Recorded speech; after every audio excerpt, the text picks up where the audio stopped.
Good morning. I haven't given this a title yet because I'm not sure what to call it. But I will tell you, oops, sorry, y'all. I'm going to, um, God is leading me to record my experiences through grief. The little background, my husband of 13 and a half years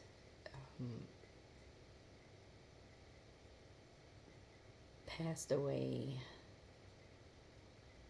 on September 6, 2024.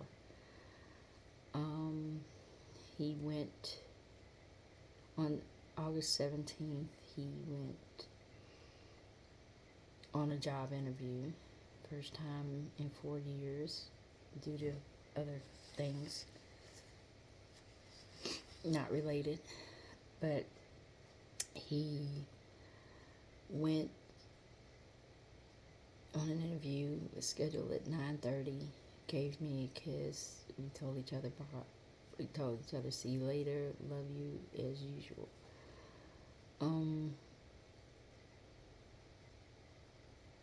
All day it was 12 o'clock, and I felt it was odd that he hadn't called, but I said, well, maybe they hired him and he's doing, you know,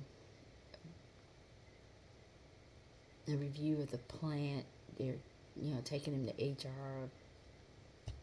Yeah. So my mom's sitter, who came in for the first time that day as a new sitter, she came in about 1:30, and she asked about my husband so she could meet him too. Yeah, I'm gonna go through all this. This is first thing in the morning. But she asked if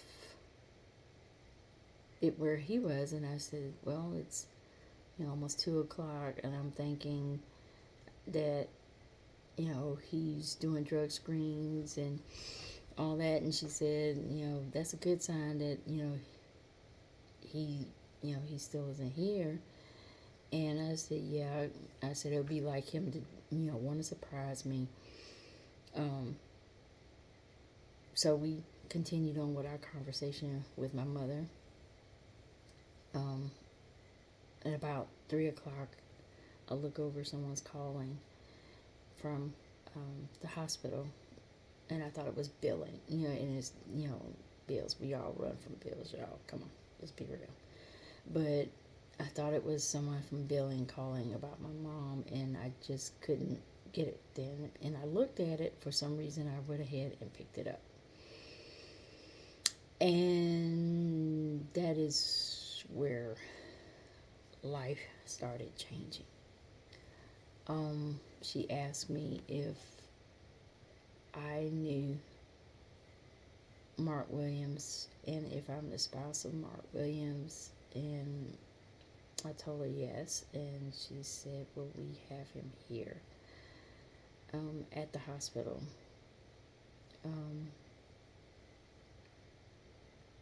He had a brain bleed,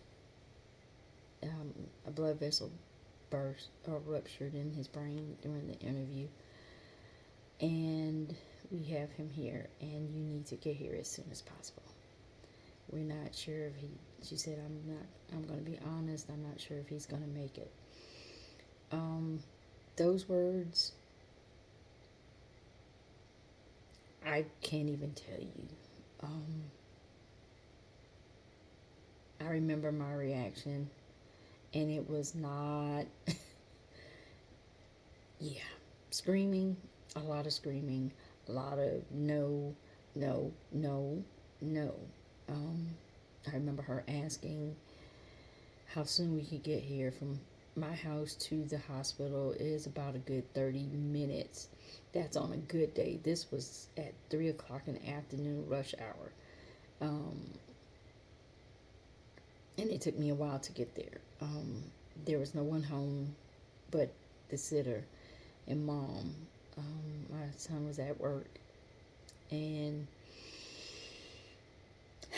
all I remember is I had to get my husband. I had to get to him. I had to get to him. I had to get to him. Nothing else mattered. So I jumped in the car. Yeah. I jumped in the car, got about 5 minutes from the house. I saw an officer at a red light, and I literally stopped in the middle of the road right beside his car. So I was blocking traffic. Did not care. I know I was screaming. I said, my husband is dying. I have got to get to the hospital. And he told me to pull over to an Inmark, and yeah, things just went. I was totally losing it. But the officer stayed with me. He talked me down as much as he could. He prayed with me. Y'all, he prayed with me that God sent this man until my son could get there. My son was already on the way home. So I called, and I was talking to him, and the officer talked to him. And he said, I'm going to stay right here until you get here. And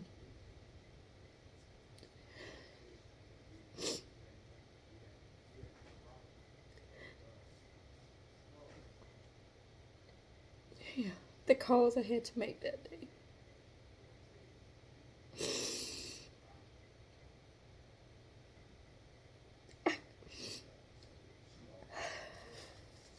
I could think of the people, but that was not it.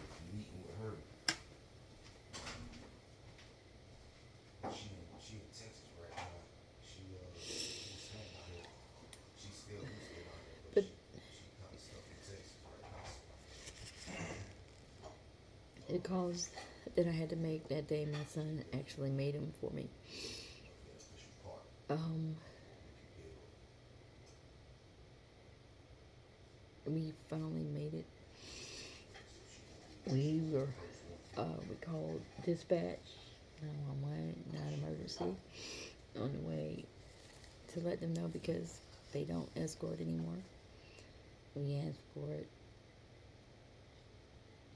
and that's my son. Yeah, that's why I'm looking. We called 911 for non-emergency, and as she said that they were going to be on the lookout for us because we were driving pretty fast. We were driving pretty fast trying to get there, and asked if we don't be stopped, or at least move people out of the way so we could get there. It was a madhouse. I was crying out the window. I remember asking people to just move, let us go in front of them so we can get through the light. It was crazy. By the time I got to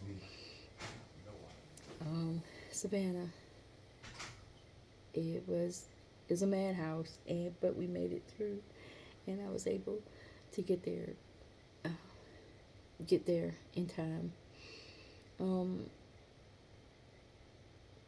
I will tell you that, let me back up. The reason why I'm making this video is to help someone else. This is going to be my grief journal on video. I'm being led by God to just put it out here. I'm an open book anyway. But my pain and what I'm feeling, there are several different emotions since he actually passed, but they started that day that I got that phone call. And I think I was suppressing it.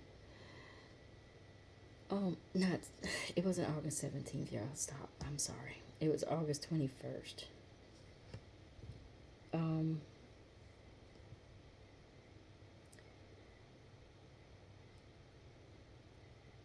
I don't even know what to say anymore. it was just the back when I got to see him. I'm going back to the story. I'm jumping all over the place. When I got to the hospital and I got to see him, I was okay. I can't explain it, but yes, I can. Yes, I can. It's the fear that you have that you lose your loved one before you get a chance to see them again. Many people don't get that option. I had that option, and I was praying that I could get there. If he was going to pass, I was going to be there or be around. I wanted to make sure that I saw my husband again, and at that point, I really didn't care how I got there. Let's just put that out there. People never know how they're going to respond to something like that. Everyone is different. But I'm here to tell you my experience. So I can't tell you what someone else's was or is, but I just knew I had to get there before this man passed. But like I said, once I got there and I saw him, he was stable. He was in stable condition, very critical, but still stable. And I could actually touch him, talk to him, which was very important to me. And I got to tell him how much I loved him, how much everybody loved him. I just, for the next 2 weeks, I had no idea what to expect. The brain bleed itself was in the back of the third and fourth ventricle in his brain, and medical people will tell you you don't come back from that most of the time.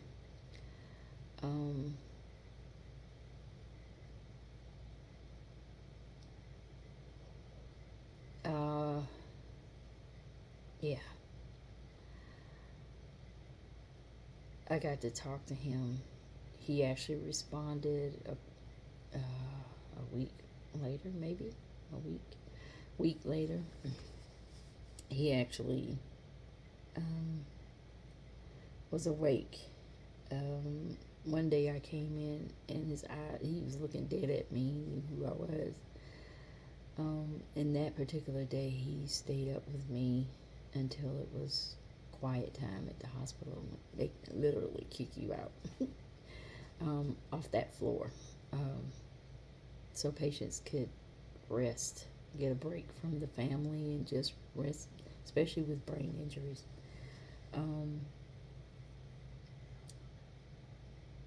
I will stop right there for a second, and I will tell you from the questions that I've gotten. Did you see anything? Did you notice anything? Did he say anything? Were there headaches? Was there any pain? I will tell you that I saw nothing. He told me nothing. And I'm not sure. I'm pretty sure that he wouldn't have told me. My husband was a man of much pride, and he was ready to become the provider again. He'd been out on disability for a while, and he was ready to start his life again. He had just graduated from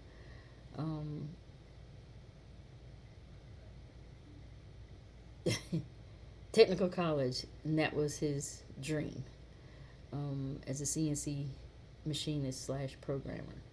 And next year he was going to start going to school for engineering. Very smart guy. He loved math. He loved history. But math was his thing. Yeah. Oh, I never told you his name. Sorry. His name is Mark Anthony Williams. And you will hear me say Sweetie a lot. Throughout this journey, that's my pet name for him, and his is Boo. So, for me. So, yeah, Mark was 56. His birthday was September 24th, where he would have been 57. At this point, he has not been memorialized yet. Several different things came up. But, weather, the logistics of weather, hurricanes where we live. Yeah, hurricane season. So again, I'm doing this on the spur of the moment. Let me see any other background that I can give you now, but no, I don't want to make the video too long, but I just wanted to start the diary, or my journal, and my journey through grief. I am in a grief support group, so that helps. I'm trying to find my new normal, which is very difficult, because he was such a huge part of my normal. So